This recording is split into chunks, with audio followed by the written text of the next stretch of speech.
13절, 14절 읽겠습니다. 예수께서 대답하여 이르시되 이 물을 마시는 자마다 다시 목마르려니와 내가 주는 물을 마시는 자는 영원히 목마르지 아니하리니 내가 주는 물은 그 속에서 영생하도록 솟아나는 샘물이 되리라. 아멘. 21절에서 24절 말씀 우리 같이 한 목소리로 읽겠습니다. 예수께서 이르시되 여자여 내 말을 믿으라. 이 산에서도 말고 예루살렘에서도 말고 너희가 아버지께 예배할 때가 이르리라. 너희는 알지 못하는 것을 예배하고 우리는 아는 것을 예배하노니 이는 구원이 유대인에게서 납니다. 아버지께 참되게 예배하는 자들은 영과 진리로 예배할 때가 오나니 곧 이때라. 아버지께서는 자기에게 이렇게 예배하는 자들을 찾으시느니라. 하나님은 영이시니 예배하는 자가 영과 진리로 예배할지니라. 아멘. 우리 한 부분 더 읽겠습니다. 34절에서 38절 말씀 우리 같이 한 목소리로 읽겠습니다. 예수께서 이르시되 나의 양식은 나를 보내신 이의 뜻을 행하며 그의 일을 온전히 이루는 이것이니라. 너희는 넉 달이 지나야 추수할 때가 이르겠다 하지 아니하느냐. 그러나 나는 너희에게 이르노니 너희 눈을 들어 밭을 보라. 희어져 추수하게 되었도다. 거두는 자가 이미 싹도 받고 이는 부리는 자와 거두는 자가 함께 즐거워하게 하려 함이라. 그런즉 한 사람이 심고 다른 사람이 거둔다 하는 말이 옳도다. 내가 너희로 노력하지 아니한 것을 거두러 보내었노니 다른 사람들은 노력하였고 너희는 그들이 노력한 것에 참여하였느니라. 아멘. 우리가 지금 제자도에 관한 하나님의 말씀들을 살펴보고 있습니다. 제자의 삶을 산다는 것은 쉽지 않습니다. 우리 주님께서도 비록 연약하고 부족한 제자들이지만 마지막 승천하시면서 마지막 명령하신 그 말씀이 모든 족속으로 제자를 삼으라는 거였습니다. 오늘 우리들에게도 동일합니다. 모든 족속으로 제자를 삼으라는 것은 예수님 당시의 제자들이나 주님 믿고 따르는 오늘 저와 여러분들이나 동일하게 주어진 명령입니다. 우리에게도 역시 우리가 비록 부족하고 연약하지만 우리는 이 명령 앞에 순종해야만 합니다. 열을 다 알아야 하나를 전하는 것이 아닙니다.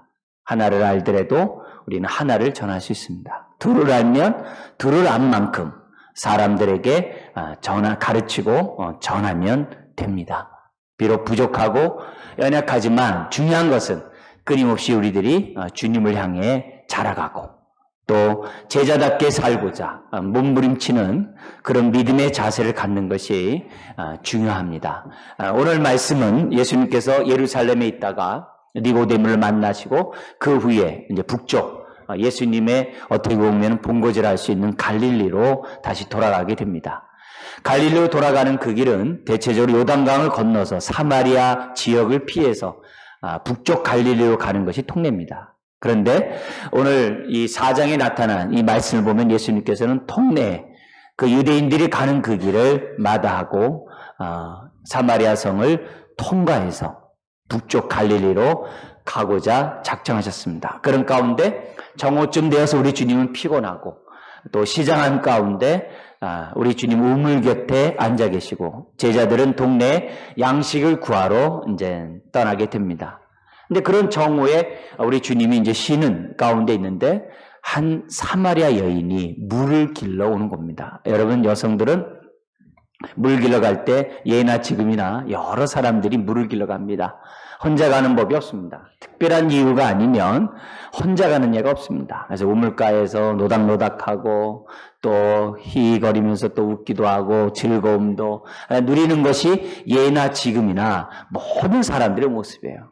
그것도 물을 길러 올 때 정오에 오는 일들은 더구나 중동의 햇빛이 내리쬐는 그런 곳에 온다는 것은 쉽지 않습니다. 무슨 연고인지 모르지만 정오에 그것도 혼자 사마리아 여인이 물을 길러 오는 겁니다. 그 여인을 향하여 우리 주님이 말씀합니다. 뭐라고 얘기하냐면은 우리가 읽지 않았습니다만 4장 7절에 나에게 물을 좀 달라. 물을 좀 달라. 그런데 물을 달라고 하는 그 주님의 그 말씀에 이 사마리아 여인이 이렇게 반응을 합니다. 9절 우리 같이 한번 읽어볼까요? 사마리아 여자가 이르되 당신은 유대인으로서 어찌하여 사마리아 여자인 나에게 물을 달라 하나이까 하니 이는 유대인이 사마리아인과 상종하지 아니함일러라. 같은 동족이었지만은 사마리아 사람들은 혼혈 민족이 됩니다. 유대인이면서 이방인과 혼혈, 순수 혈통을 더럽힌 민족이 사마리아입니다. 사마리아에 대한 유대인들의 이 반감은 컸습니다. 우상 숭배자라고 하는 그 미명하에 상종조차 않았습니다. 말조차 걸지 않았을 뿐만 아니라 심지어는 쳐다보지도 않았다고 합니다. 그래서 가급적이면은 사마리아 지역 그 자체도 지나가려고 하지 않았던 것이 유대인입니다. 근데 우리 주님이 여인에게 얘기합니다. 나에게 물 좀 달라. 이 여인은 그 당시 통례를 얘기합니다. 어떻게 나한테 물을 달라 하느냐. 나는 사마리아이고 당신은 유대인이 아니냐. 이 말 앞에 우리 주님은 또 이상한 동문 서답을 하듯이 또 이상한 질문을 갖다가 또 하십니다. 뭐라고 말씀하냐면은 10절에 이렇게 얘기합니다. 네가 만약에 내가 누구인지 알았다면, 물을 달라고 하는 내가 누구인지 알았다고 한다면, 내가 오히려 네가 나에게 물을 달라고 했을 것이다. 갑자기 육적인 우물의 야곱의 우물의 그 물을 얘기하시다가 영적인 의미로, 영적인 물의 의미로 우리 주님이 말을 바꾸시는 거예요. 내가 누구인지 알았다고 한다면 오히려 네가 나에게 물을 달라 했을 것이다. 그러자 11절 12절에 이 여인이 현실적인 답을 합니다. 당신은 두레박도 없고 이 우물은 깊은데 어디서 물을 기르리까? 말도 안 되는 소리 하지 말라는 거죠. 그러면서 12절에 이 야곱의 우물은 우리 조상 야곱이 우물을 파가지고 그의 후손과 가축들이 지금까지 먹고 있는데 당신은 야곱보다 위대한 더 큰 분입니까? 이렇게 질문을 합니다.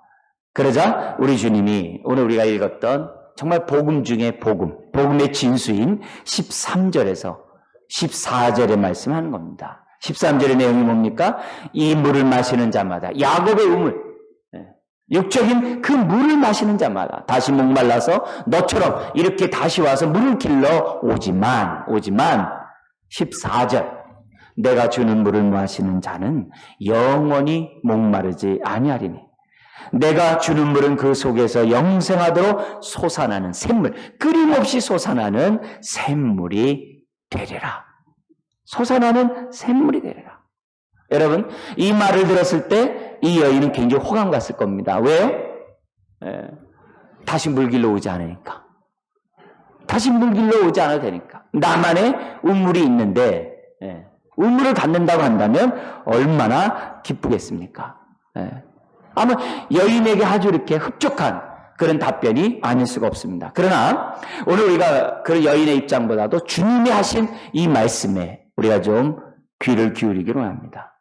여러분, 우리 주님이 내가 주는 물을 마시는 자는, 여러분, 우리 항상 성경을 볼 때마다 주님의 의도를 파악하는 것이 굉장히 중요합니다. 예를 들어서 우리의 기도를 들으신다 그러면은 성경에 우리의 기도를 들으신다 그러면 그 안에 뭐가 내포되어 있냐면 응답하신다. 여러분, 항상 그 생각합니다. 나의 형편을 돌보신다, 구원하신다.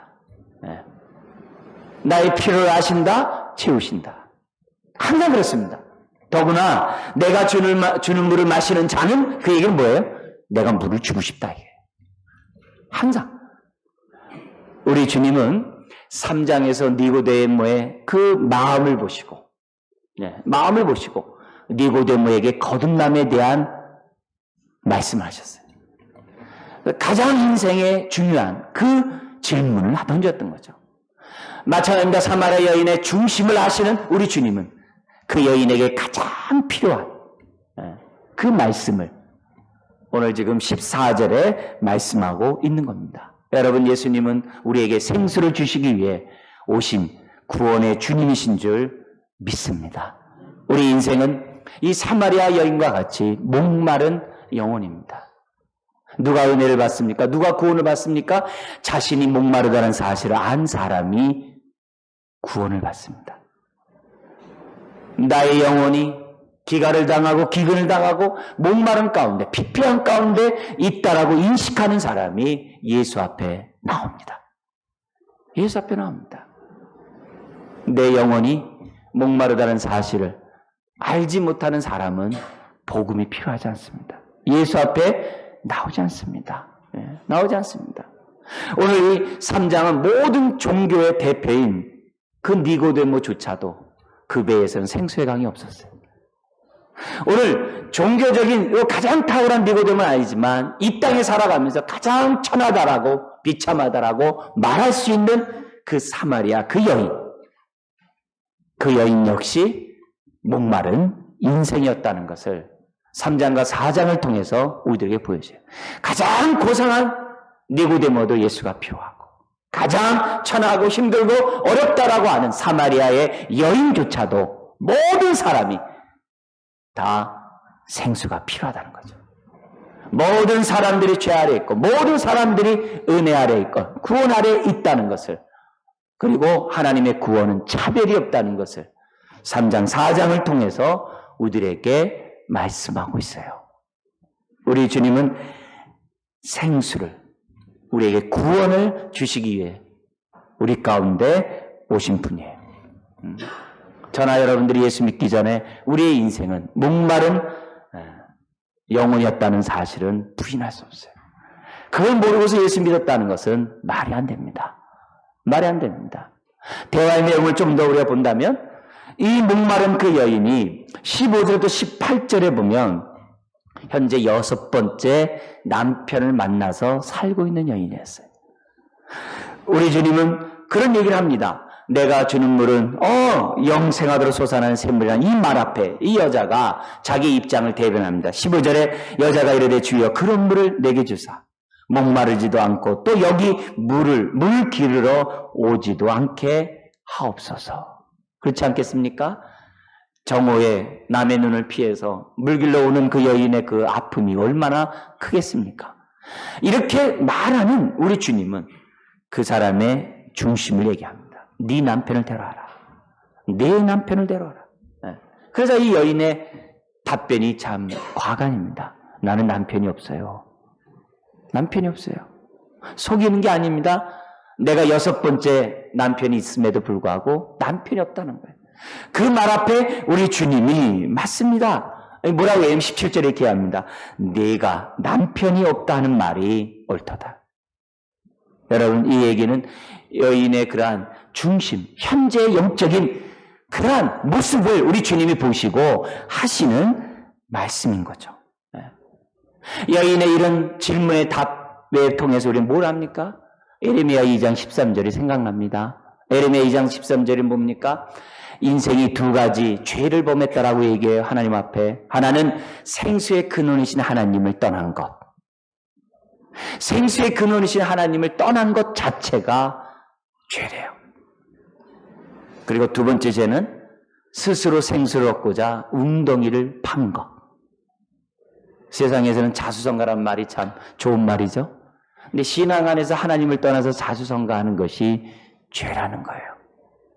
생수의 근원이신 하나님을 떠난 것과 스스로 생수를 얻고자 웅덩이를 판 것. 그것이 두 가지 죄래요. 그러면서 뭐라 하냐면 그 구덩이는 저축하지 못할 터진 웅덩이라 했어요.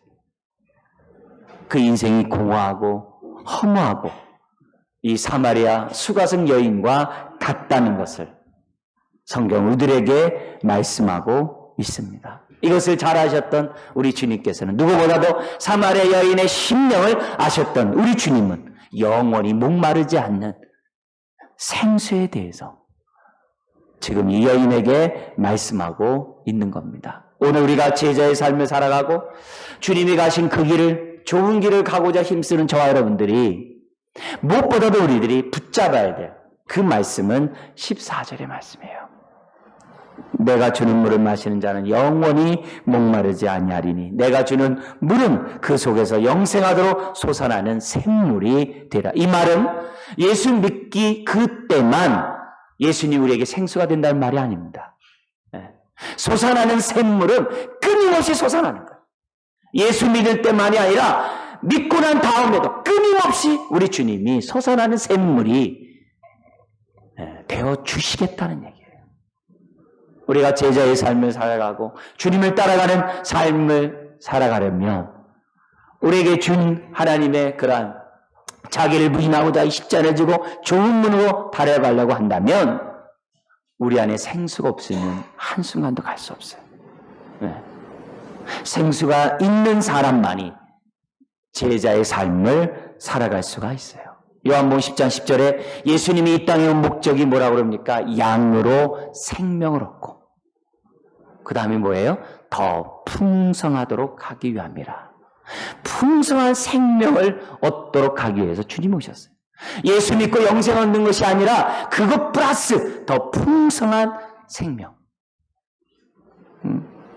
요한복음 7장 37절 이하에 뭐라고 그럽니까? 누구든지 목마르거든 내게로 와서 마셔라. 나를 믿는 자는 성경의 이름과 같이 성경에서 약속하신 바와 같이 그 배에서, 여기서 배라는 것은 마음을 얘기합니다. 이 사람들은 마음을 배로 표현을 해요. 가장 깊숙한 곳, 심령, 그 깊숙한 곳에서부터 생수의 강이 흘러나리라. 멈추는 게 아닙니다. 계속 흘러나요. 주님의 보좌로부터 에스겔 47장이 뭐예요? 생수의 강이 흘러난다 했어요. 쉴 새 없이. 그래서 큰 강물을 이룬다라고 말씀하셨어요. 여러분, 오늘 이 메시지 속에서 주님이 우리에게 주시는 생수는, 이 생명수는 솟아나는 샘물이라는 사실을 저와 여러분들이 이 시간에 확실하게 아셔야 됩니다.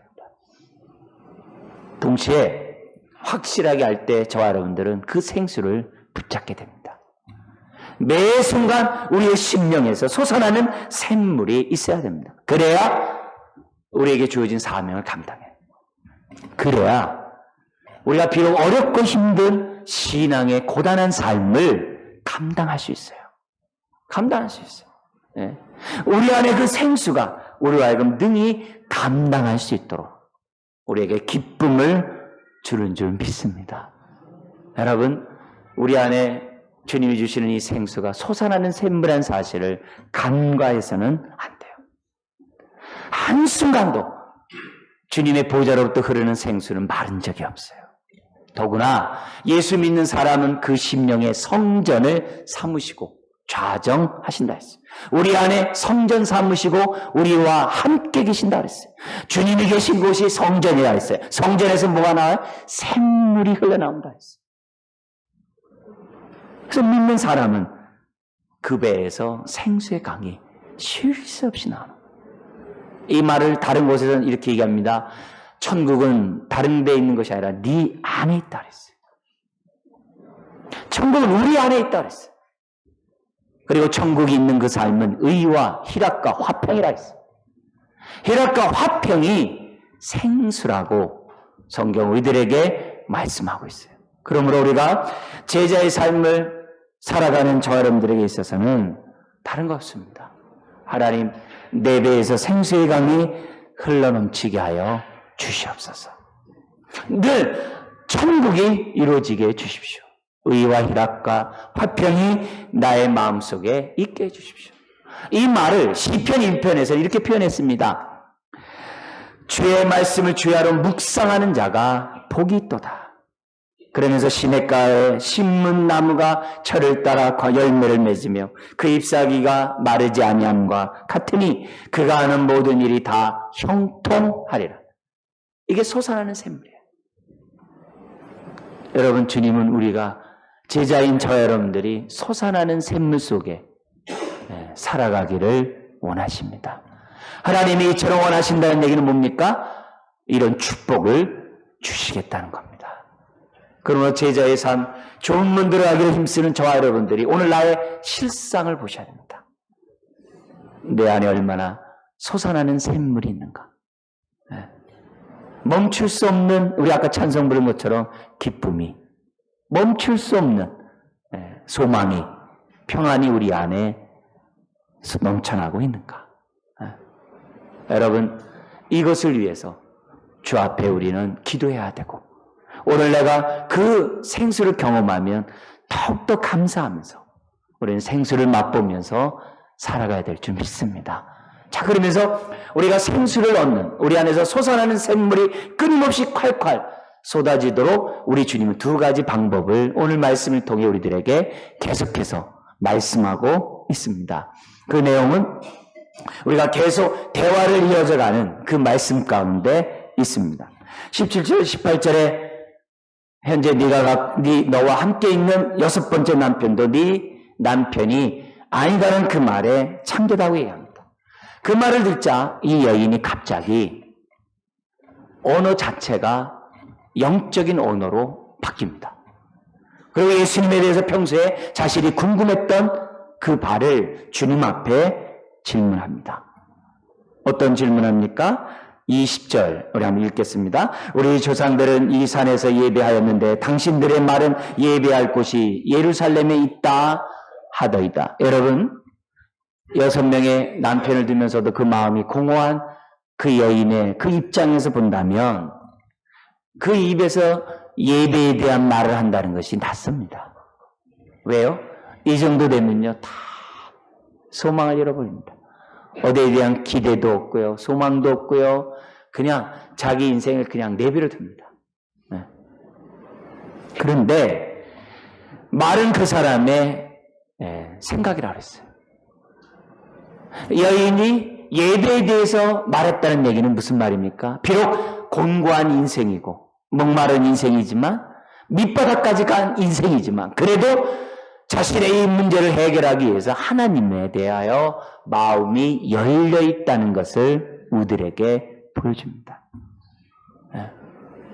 그러니까 이 여인이 비록 세상 사람들이 볼 때 상종하지 않고 그 누가 보더라도 그 사람에게 소망이 없다라고 얘기하는 사람이지만 그래도 그 여인은 예배에 대해서 영적인 문제에 관심을 갖고 있었던 것을 보게 됩니다.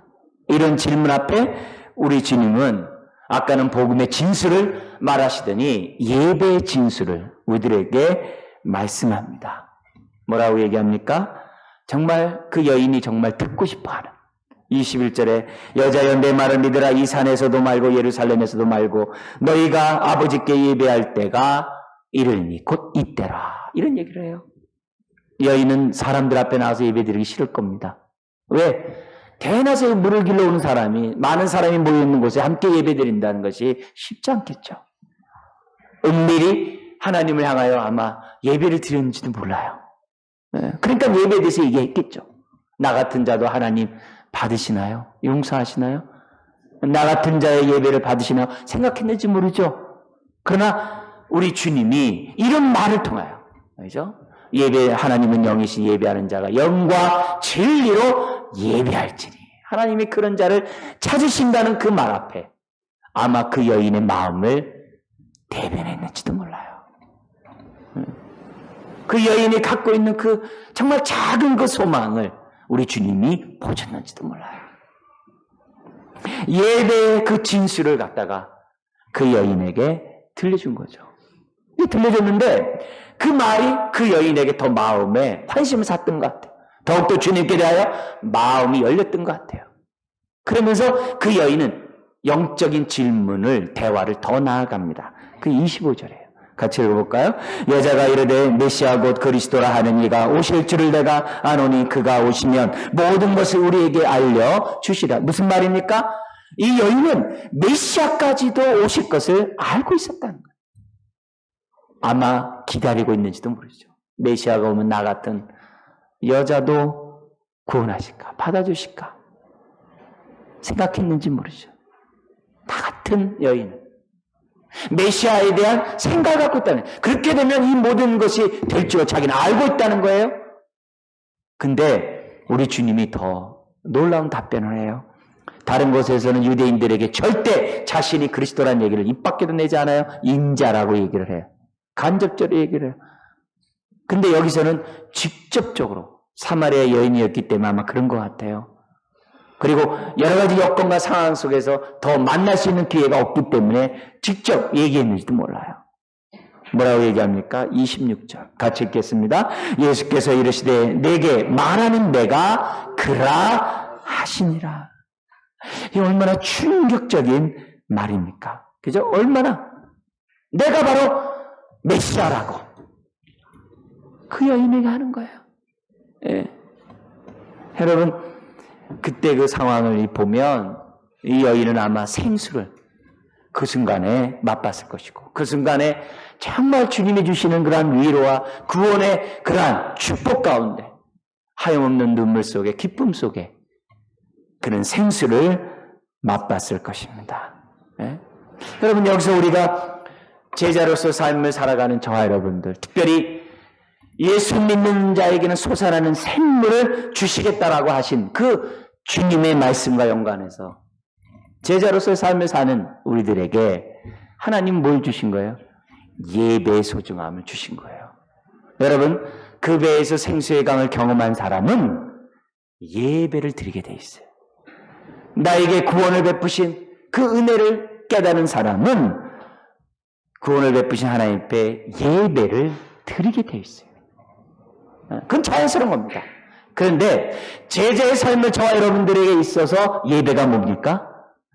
끊임없이 솟아나는 샘물을 맛보게 하는 것이 예배라는 겁니다.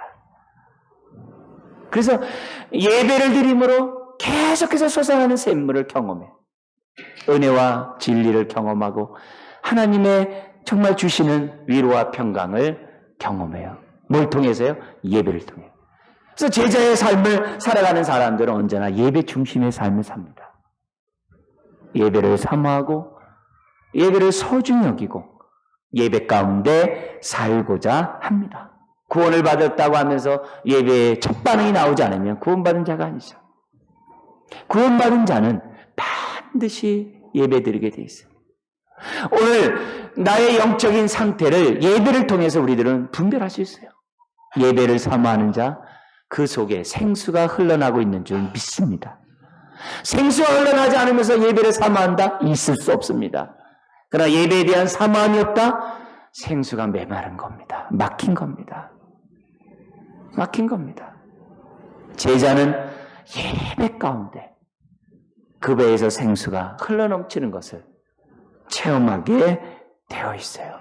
그래서 예배는 내 영적 상태를 판단하는 척도가 됩니다. 바리새인과 서기관 같은 사람들은 예배를 드리면 드릴수록 형식적으로 드리기 때문에 그들은 외식으로 갈 수밖에 없어요. 기쁨이 없는데도 기쁨이 있다라고 얘기합니다. 감사가 없는데도 감사가 없다고 얘기합니다. 정말 이렇게 은혜가 없으면서 은혜가 있는 건 척합니다. 그러나 생수의 강을 경험한 사람은 예배 가운데 그렇지 않습니다. 영과 진리로 드립니다. 네?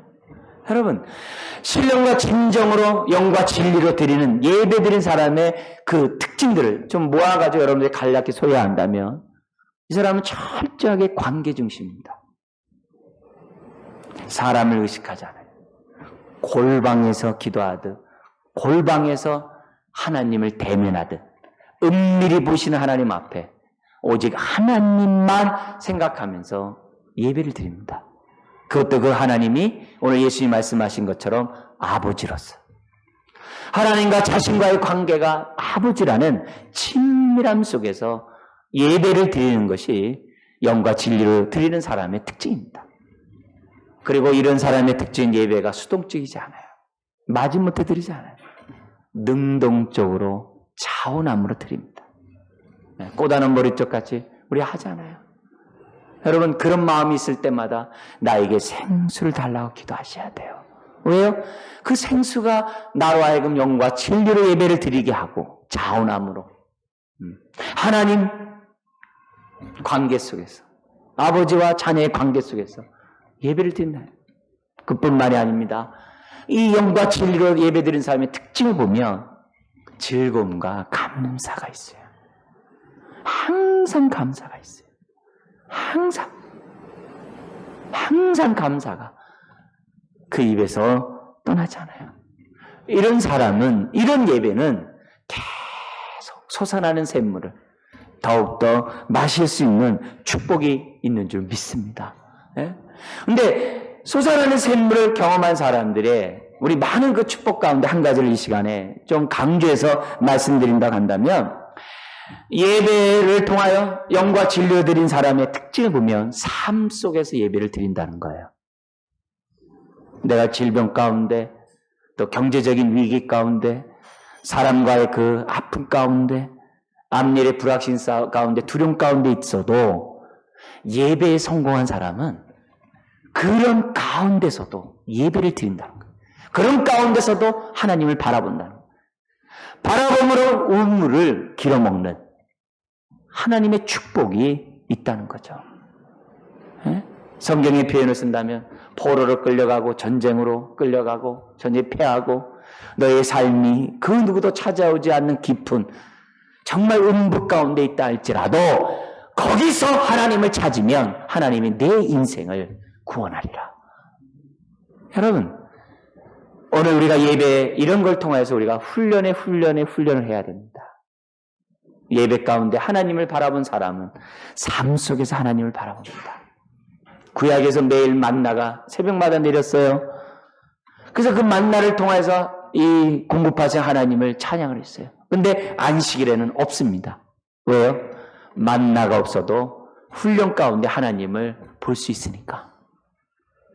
여러분, 손에 잡힌 것이 없어도 하나님을 보기를 주의 이름 축원드립니다. 내 삶이 힘들고 어려워도 우리는 주님을 보면 우물을 길어먹을 수 있어요. 솟아나는 샘물이 되리라. 주님을 찾는 자마다 그 영의 자유함이 있는 거죠. 예배가 뭡니까? 영의 양식을 먹는 시간입니다. 영생수를 경험하는 것이 예배인 줄 믿습니다. 하늘의 신령한 만나를 먹는 것이 예배입니다. 신령한 물을 먹는 것이 예배입니다. 그래서 예배를 통해 우리 영이 깨끗해지고 우리 영이 쉼을 얻고 우리 영이 회복하고 우리의 영이 능력을 우리가 얻는 줄 믿습니다. 그래서 제자는 솟아나는 샘물을 예배 가운데 공급받아야 돼요. 예배 중심의 삶을 우리가 삶 속에서도 살아야 됩니다. 두 번째, 우리가 솟아나는 샘물을 우리에게 맛보게 하는 하나님의 방법이 우리가 두 번째, 전체적으로 세 번째로 우리들에게 대화 가운데 나타나게 됩니다. 여인은 주님을 만난다면 너무 기뻤어요. 생명수를 경험하는데 너무 기뻤어요. 그러자 무슨 얘기 나옵니까? 28절에 물동이를 버려두고 얼마나 기쁘면 몸을 가볍게 하기 위해서 물동이를 버려두고 동네에 들어가서 말합니다. 내가 메시아를 만났다. 그리스도를 만났다. 와보라. 사람들이 따라 나왔습니다. 따라 나와서 예수님을 만나는 가운데 39절 이하, 우리 한번 39절 읽어볼까요? 여자의 말이 내가 행한 모든 것을 그가 내게 말하였다 증언하므로 그 동네 중에 많은 사마리아인이 예수를 믿는지라. 그러면서 그 말에 따라서 사람들이 옵니다. 그리고 주님을 만난 그들이 사마리아 성에 좀 더 유해달라고, 저 성 안에 내 친척이 있고 내 가족이 있으니 유해달라고 요청을 합니다. 주님은 기꺼이 응하고 그들에게 복음을 전함으로 그 성에 많은 사람이 예수를 믿는데 그들의 고백이 놀랍습니다. 생수를 맛본 사람들의 고백입니다. 42절 읽겠습니다. 그 여자에게 말하되 이제 우리가 믿는 것은 내 말로 인함이 아니니 이는 우리가 친히 듣고 그가 참으로 세상의 구주신 줄 알미라 하였더라. 할렐루야. 이런 신앙 고백은 생수를 맛본 사람만이 하는 거죠. 사랑하는 성도 여러분, 또 이 자리에 참여한 모든 분들, 여러분 생수를 맛보기를 주의 이름으로 축원드립니다. 여러분의 입을 통하여 친히 듣고 그가 참으로 세상의 구주신 줄 내가 안다라고 고백하는 사람, 모든 사람이 되시기를 주의 이름으로 축원드립니다. 놀랍죠? 생수를 맛본 사람의 특징이죠. 지난주에 우리 니고데모, 여러분 성령이 임의로 불무로 정말 거듭남에 대해 얘기했던 그 니고데모에게 성령의 바람이 불었을까요? 안 불었을까요? 불었죠. 나중에 예수님의 뿐만 아니라 제자들을 신문하는 그 사내들인 공회에서 변론을 맡아줘요. 편들어줘요. 근데 더욱더 놀라운 것은 예수님이 십자가에 못 박혀 장사 지낼 때, 아리마대 요새의 무덤에 장사 지낼 때 그 장사, 그 시신을 처리한 사람이 누구냐면 니고데모예요. 역적의 시신을 만진다는 얘기는 모든 자기 권리가 다 박탈당한 걸 말해요. 가장 높은 정점에 있던 사람이 모든 걸 버리고 주님의 시신을 거두는 사람이 됐어요. 왜요? 그의 심령에 성령의 바람이 불었기에. 오늘 말씀으로는 그 심령의 생수가 넘쳤기에 그 사람이 그런 두려움 속에서도 죽음 앞에서도 두려워하지 않고 니고데모가 시신을 장사를 지낸 줄 믿습니다. 이 여인, 남 얼굴 보기 싫었던 여인이 사람에게 찾아가요. 어떻게 이런 일이 있어요? 그렇지만 생수를 경험하면 찾지 못할 사람이 없어요. 많은 사람들을 향하여 갈 수밖에 없습니다. 자, 이런 대화와 함께 그 중간에 이 여인이 동네에 사람들을 데려가는 그 사이에 제자들이 양식을 구해왔잖아요. 양식을 구해온 제자들에게 우리 주님이 하신 말씀이 있어요. 제자들이 얘기합니다. 양식 구했으니까 드시죠. 그러니까 32절에 나는 너가 알지 못하는 먹을 양식이 있다 하니까 누가 양식을 주셨나 보다 이렇게 얘기를 해요. 그렇게 생각하는 제자들에게 영적인 말로 바꾸십니다. 34절 같이 읽겠습니다. 예수께서 이르시되 나의 양식은 나를 보내신 이의 뜻을 행하며 그의 일을 온전히 이루는 이것이니라. 십자가를 지는 그 보냄받은 그 사명이 자신의 양식이라는 거예요. 어떤 양식이에요? 영의 양식. 영의 양식. 여러분, 오늘 이 주님의 이 메시지를 통해서 우리는 뭘 배웠습니까? 제자의 삶은 날마다 솟아나는 샘물 가운데 사는데 그 샘물을 공급받는 두 가지 방법을 하나님 주셨어요. 하나는 예배, 또 하나는 뭡니까? 사명 감당. 나를 구원한 목적대로 사는 것. 나를 부르신 하나님의 뜻 가운데 내가 순종하며 사는 그 삶. 그런 삶을 살아가면 살아갈수록 영의 양식을 먹는다라고 우리들에게 말씀하고 있습니다. 여러분, 오늘 이걸 통해 제자의 사명이 뭡니까? 영혼을 구원하는 겁니다. 추수하는 겁니다. 구원받을 사람들을 주 앞에 인도하는 거죠. 추수하는 거예요. 우리가 심는 자가 아닙니다. 추수하는 자예요. 사실 우리가 전도할 때 보면 애쓰고 힘쓰고 많은 정말 지극정성해가지고 복음을 전해서 예수 믿게 해요. 근데 그것만 있는 게 아니라 오늘 말씀을 보면 이렇게 되어 있습니다. 뭐라고 되어 있냐면은 38절 같이 읽겠습니다. 내가 너희로 노력하지 아니한 것을 거두러 뭐 했다고요? 보내었느니. 거두러. 우리가 심고 막 물주고 막 한 다음에 열매면 그게 아니라 그냥 구원할 자를 하나님께서 이미 예배해 놨으니까 가서 거두기만 하라. 그 거두는 그것도 우리에게 뭐라고요? 사명이고 그것도 우리에게 뭐예요? 영의 양식이라고 말씀하고 있습니다. 그래서 우리가 영의 양식 가운데 아주 확실한 영의 양식이 뭐냐면 전도입니다. 전도를 한 사람이라 해본 사람은요, 이루 말할 수 없는 기쁨이 그 안에 있어요. 일생 기뻐요. 전도를 한 사람들 특징 보면요, 영혼에 배부름이 있어요. 만족이 있어요. 기쁨이 있어요. 한 번이라도 한 영혼을 전도하면 그 영혼은 일생 솟아나는 샘물을 맛본 사람이 됩니다. 그래서 전도한 사람들은 그의 영혼이 정말 강하게 돼 있어요. 기쁘게 돼 있어요. 소망으로 넘쳐나게 있어요. 그 믿음은 결코 파산하지 않아요. 세상의 고난 때문에 우겨싸이지 않아요. 그 소망이 결코 사그러들지 않아요. 한 번이라도 전도한 사람은 그 영이 살아나요. 왜요? 솟아나는 샘물을 경험하게 하기 때문에, 영적인 배부름을 경험하게 되기 때문에. 제자의 삶은 예배를 통하여 하나님을 영화롭게도 하지만 삶을 통해 사명을 감당함으로 우리가 하나님을 영화롭게 하고 우리가 속에서 영원히 솟아나는 샘물을 우리가 먹을 수 있게 될 줄 믿습니다. 오늘 말씀을 정리해 보면서 우리는 뭘 배웁니까? 좋은 문 들어가기를 힘쓰는 제자들은 넉넉히 그 길을 갈 수 있어요. 왜요? 힘들고 어렵고 정말 고난의 길이지만 넉넉히 갈 수 있어요. 왜요? 예수 믿는 자에게는 그 배에서 생수의 강이 있기 때문에. 그 안에 주님이 주시는 위로와 능력이 있기 때문에. 그리고 우리 주님이 이것을 지속적으로 할 수 있도록 두 가지 축복을 주셨어요. 하나는 뭡니까? 예배. 예배. 또 하나는 구원받은, 보냄을 받은 자의 우리의 사명. 사명. 예. 말씀에 순종하며 살아가는, 특별히 영혼의 구원을 위하여 우리가 헌신하며 살아갈 때마다 우리의 영은 정말 솟아나는 샘물을 경험하게 될 줄 믿습니다. 이렇게 주신 하나님의 축복 가운데 우리 다 솟아나는 샘물을 경험하고 나 때문에 나를 만나는 사람들에게 영혼의 기갈과 기근을 해소시키는 저 여러분 되시길 주의 이름으로 축원드립니다. 기도하겠습니다.